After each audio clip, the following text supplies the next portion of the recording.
Good morning, rocket scientists. As you can see, I just made myself my rocket fuel. No, it's just coffee with milk. But yes, as you can see, my coffee machine is next to my kettle, and that reminded me that I owed you guys a video / explanation of how to measure the efficiency of your kettle. So let's get to it. So I just want you to notice a few things about your kettle to start with. Firstly, most of these electric ones have a measure of how much water you're putting in. So mine goes from 500 mils to 1700 in, what are they, 250 mil increments, except at the top, which is good because that can be a nice way for us to measure our data. The next thing I want you to notice is what's on the bottom of the kettle.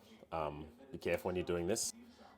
Maybe turn it off at the power point. The key thing I want to look at is that it's 2000 to 2400 watts. And I'll explain what that means a little bit later, probably in class. Okay, but it's something that you need to take a photo of or take note of and bring it into class. Okay, so it's a little bit hard to see, but I have got it to about 500 mils. So what I'm going to do is I'm going to record how long it takes for this to heat up 500 mils now. So I'm going to hit go and start recording.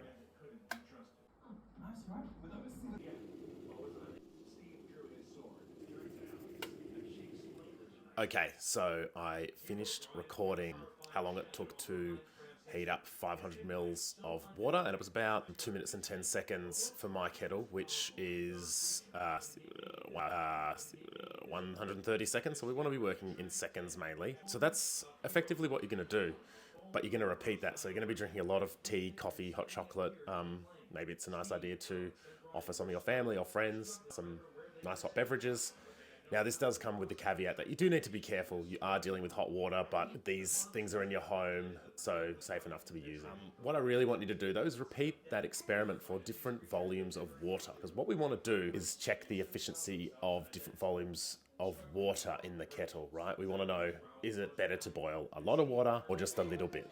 Okay, and we'll talk about that more in class. So really, I just want you to gather the data. So how long does it take to boil different volumes of water? Just be wary that you're going to have to cool your kettle down again after each time, because if the kettle starts at a different temperature, that means the water starts at a different temperature. So like I said, it could take a little while to do this. Probably good to do it in one day. And bonus, if you can measure the temperature of the ambient water somehow with a thermometer, that's awesome. Otherwise, we'll just make an assumption about what the temperature of the water is. Good luck.